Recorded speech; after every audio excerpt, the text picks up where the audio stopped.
जय श्री राधे कृष्ण। नमस्कार दर्शक बंधु, यह भिडियो रे आमे जून मासटी कुंभ राशि व्यक्ति विशेष मानक केमिति रहइबो ताहा देखिबा।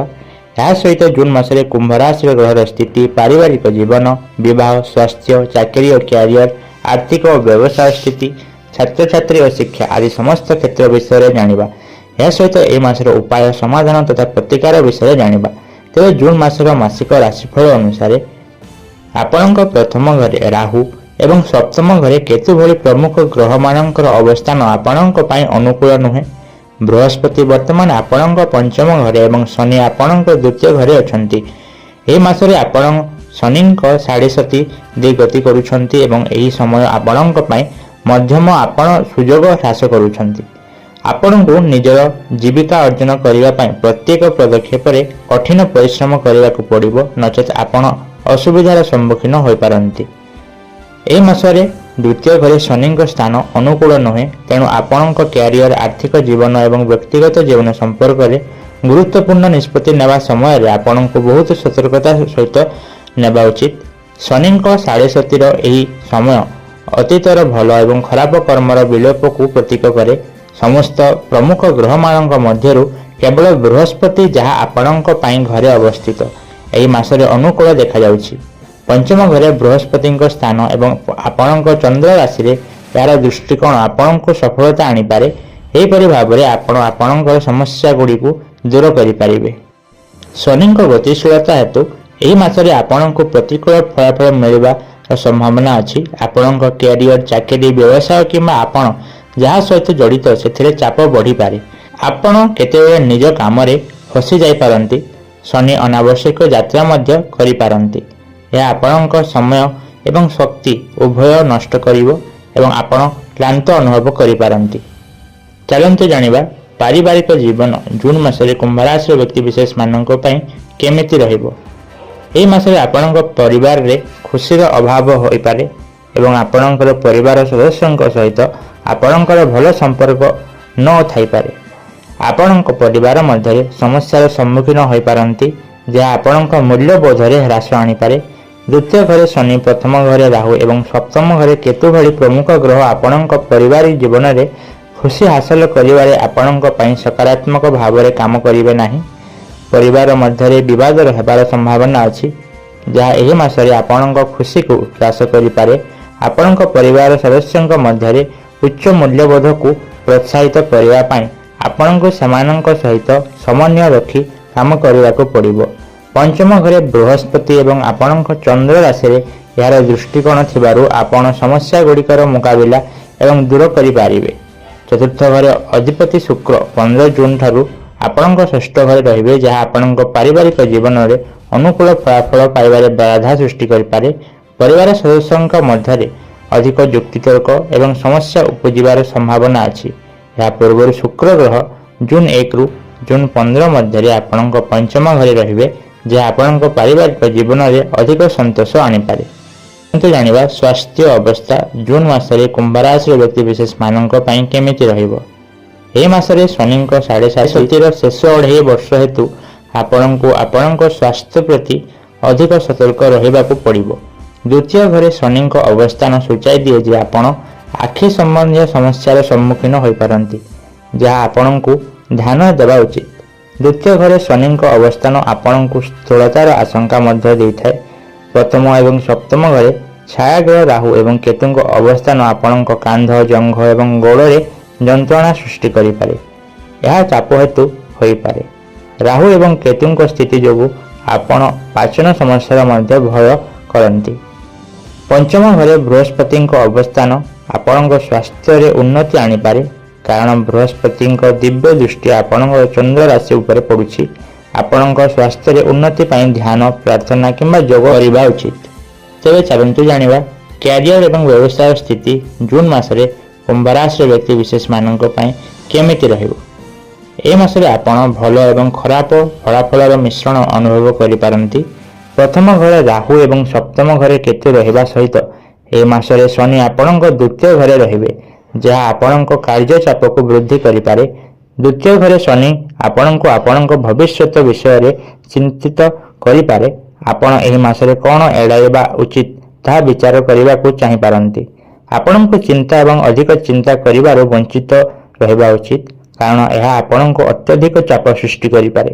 ପ୍ରଥମ ଏବଂ ସପ୍ତମ ଘରେ ରାହୁ ଏବଂ କେତୁ ଆପଣଙ୍କୁ ପରୀକ୍ଷା କରିପାରନ୍ତି ଏବଂ ଆପଣଙ୍କୁ ଅଧିକ ଚିନ୍ତା କରିବାକୁ ବାଧ୍ୟ କରିପାରନ୍ତି, ଯାହା ଆପଣଙ୍କ ପ୍ରଗତି ପାଇଁ ଅନୁକୂଳ ହେବ ନାହିଁ। ରାହୁ ଏବଂ କେତୁଙ୍କ ଏହି ସ୍ଥାନ ଆପଣଙ୍କୁ ଆପଣଙ୍କ କ୍ୟାରିୟର ବିଷୟରେ ଅସୁରକ୍ଷିତ ଅନୁଭବ କରାଇପାରେ। ଯଦି ଆପଣ ଜଣେ ବ୍ୟବସାୟୀ, ତେବେ ଆପଣ ଆପଣଙ୍କ ବ୍ୟବସାୟରେ ଅସୁବିଧାର ସମ୍ମୁଖୀନ ହୋଇପାରନ୍ତି ଏବଂ ଆପଣଙ୍କ ପ୍ରତିଯୋଗୀଙ୍କ ଠାରୁ ବର୍ଦ୍ଧିତ ଚାପର ସମ୍ମୁଖୀନ ହୋଇପାରନ୍ତି।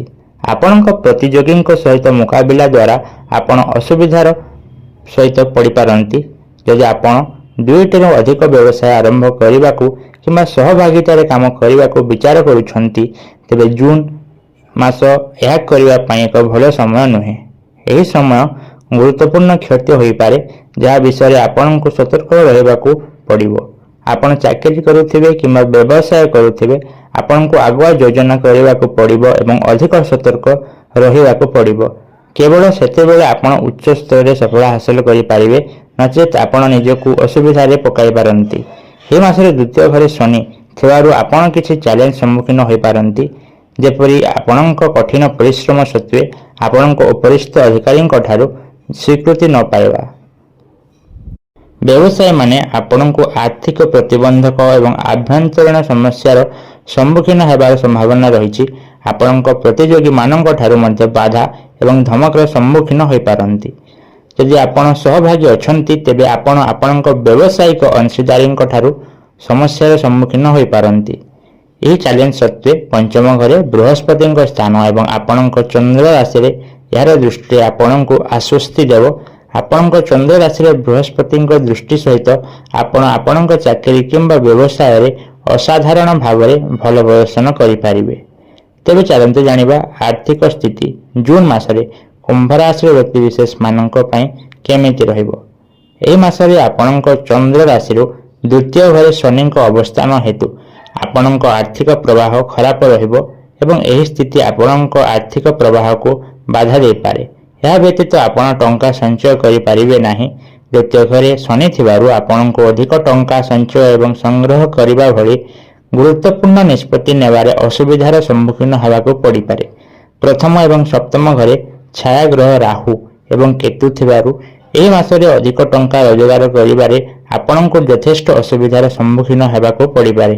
ତଥାପି ଦ୍ୱିତୀୟ ଘରେ ଶାସକ ଏବଂ ପଞ୍ଚମ ଘରେ ଥିବା ବୃହସ୍ପତି ଆପଣଙ୍କୁ ଅଧିକ ଟଙ୍କା ସଞ୍ଚୟ କରିବାକୁ ସକ୍ଷମ କରିପାରନ୍ତି, କିନ୍ତୁ ଆପଣ ତଥାପି ଅଧିକ ସଞ୍ଚୟ କରିପାରିବେ ନାହିଁ। ଏହି ମାସରେ ଅଧିକ ଟଙ୍କା ସଞ୍ଚୟ କରିବାର ଆପଣଙ୍କର କ୍ଷମତା ଦୁର୍ବଳ ହୋଇପାରିବେ। ତେବେ ଚାଲନ୍ତୁ ଜାଣିବା ପ୍ରେମ ଏବଂ ବିବାହ ଜୀବନ ଜୁନ୍ ମାସରେ କୁମ୍ଭ ରାଶିର ବ୍ୟକ୍ତିବିଶେଷମାନଙ୍କ ପାଇଁ କେମିତି ରହିବ। ଏହି ମାସରେ ଦ୍ୱିତୀୟ ଘରେ ଶନିଙ୍କ ସ୍ଥାନ ଆପଣଙ୍କର ସମ୍ପର୍କ ଆକର୍ଷଣକୁ ହ୍ରାସ କରିପାରେ ଏବଂ ପ୍ରତିକୂଳ ପରିଣାମକୁ ବୃଦ୍ଧି କରିପାରେ। ଦ୍ୱିତୀୟ ଘରେ ଶନିଙ୍କ ସ୍ଥାନ ଆପଣଙ୍କର ପ୍ରେମ ଏବଂ ବୈବାହିକ ଜୀବନରେ ଖୁସିକୁ ହରଣ କରିପାରେ। ପ୍ରଥମ ଘରେ ରାହୁ ଏବଂ ସପ୍ତମ ଘରେ କେତୁଙ୍କ ସ୍ଥାନ ଆପଣଙ୍କ ପ୍ରେମ କିମ୍ବା ବୈବାହିକ ଜୀବନରେ ନକାରାତ୍ମକ ପରିଣାମକୁ ବୃଦ୍ଧି କରିପାରେ। ରାହୁ ଏବଂ କେତୁଙ୍କ ଏହି ପ୍ରତିକୂଳ ସ୍ଥାନ ଆପଣଙ୍କ ଏବଂ ଆପଣଙ୍କ ସାଥୀଙ୍କ ମଧ୍ୟରେ ଖୁସିକୁ ହ୍ରାସ କରିପାରେ। ଯଦି ଆପଣ ପ୍ରେମ ସମ୍ପର୍କରେ ଅଛନ୍ତି ଏବଂ ଆପଣଙ୍କ ପ୍ରେମିକାଙ୍କୁ ବିବାହ କରିବାକୁ ଚାହୁଁଛନ୍ତି, ତେବେ ଏହି ମାସ ଆପଣଙ୍କ ପାଇଁ ଅନୁକୂଳ ରହିବ ନାହିଁ। ବିବାହ କରିବା ଏବଂ ବୈବାହିକ ଜୀବନ ଆରମ୍ଭ କରିବା ପାଇଁ ଏହା ସଠିକ୍ ସମୟ ନୁହେଁ। ଯଦି ଆପଣ ଅବିବାହିତ, ତେବେ ପଞ୍ଚମ ଘରେ ବୃହସ୍ପତି ଏହି ମାସରେ ଆପଣଙ୍କୁ ଏକ ଭଲ ବୈବାହିକ ଜୀବନ ବାଛିବାରେ ସାହାଯ୍ୟ କରିପାରେ। ଦ୍ୱିତୀୟ ଘରେ ଶନି ସୂଚାଇ ଦିଅନ୍ତି ଯେ ଆପଣଙ୍କ ସାଥୀଙ୍କ ସହ କଥାବାର୍ତ୍ତା କରିବା ସମୟରେ ଆପଣଙ୍କୁ ସତର୍କ ରହିବା ଉଚିତ, କିମ୍ବା ଯଦି ଆପଣ ଏପର୍ଯ୍ୟନ୍ତ ବିବାହିତ ନୁହନ୍ତି, ତେବେ ଆପଣଙ୍କୁ ପ୍ରେମ ଜୀବନରେ ଖୁସି ବଜାୟ ରଖିବା ପାଇଁ ଆପଣଙ୍କୁ ଭଲ ଫଳାଫଳ ପାଇବା ପାଇଁ କରିବା ଉଚିତ। ତେବେ ଚାଲନ୍ତୁ ଜାଣିବା ଛାତ୍ରଛାତ୍ରୀ ଓ ଶିକ୍ଷା କ୍ଷେତ୍ର ଜୁନ୍ ମାସରେ କୁମ୍ଭ ରାଶିର ବ୍ୟକ୍ତିବିଶେଷମାନଙ୍କ ପାଇଁ କେମିତି ରହିଛି। ଏହି ମାସରେ ପ୍ରତିଯୋଗିତାମୂଳକ ପରୀକ୍ଷା ଏବଂ ପାଠ୍ୟକ୍ରମ ଆଧାରିତ ପ୍ରସ୍ତୁତି ପାଇଁ ଆପଣଙ୍କର ଏକାଗ୍ରତା ଏବଂ ବୁଝାମଣା ଉନ୍ନତି ହେବ। ନିୟମିତ ସଂଶୋଧନ ଏବଂ ସମୟ ସାରଣୀ ପାଳନ ଲାଭଦାୟକ ହେବ। ଏ ମାସରେ ବିଦେଶ ଶିକ୍ଷା କିମ୍ବା ବୃତ୍ତି ପଢ଼ୁଥିବା ଛାତ୍ରଛାତ୍ରୀମାନେ ଶେଷ ଭାଗରେ ସକାରାତ୍ମକ ଖବର ପାଇପାରନ୍ତି। ଆପଣଙ୍କର ଆବେଦନ ଏବଂ ଡକ୍ୟୁମେଣ୍ଟ ଗୁଡ଼ିକୁ ଭଲ ଭାବରେ ପ୍ରସ୍ତୁତ ରଖନ୍ତୁ। ଜୁନ୍ ମାସରେ କୁମ୍ଭ ରାଶିର ବ୍ୟକ୍ତିବିଶେଷମାନଙ୍କ ପାଇଁ ଶୁଭ ତାରିଖ ମାନେ ହେଲେ 1, 2, 3, 11, 19, 20, 21, 28, 29 ଏବଂ 30 ତାରିଖ। ସେହିପରି ଅଶୁଭ ତାରିଖ ମାନେ ହେଲେ 7, 16 ଏବଂ 25 ତାରିଖ। ସେହିପରି ଆପଣଙ୍କ ପାଇଁ ଶୁଭ ରଙ୍ଗ ହେଲା ନୀଳ, ଆକାଶୀ ଏବଂ ବାଇଗଣୀ ଏବଂ ଶୁଭ ସଂଖ୍ୟା ହେଲା 4 ଏବଂ 8। ଚାଲନ୍ତୁ ଜାଣିବା ଏହି ମାସରେ ଆପଣ କ'ଣ ପ୍ରତିକାର କଲେ ଆପଣଙ୍କ ପାଇଁ ସମସ୍ତ ସମସ୍ୟାର ସମାଧାନ ହୋଇପାରିବ। ଏହି ମାସରେ ଆପଣ ନିୟମିତ ଭାବରେ ଓମ୍ ମାଣ୍ଡାୟ ନମଃ ମନ୍ତ୍ରକୁ 108 ଥର ଜପ କରନ୍ତୁ। ଶନିବାର ଦିନ ଶନି ଗ୍ରହର ପୂଜା କରନ୍ତୁ।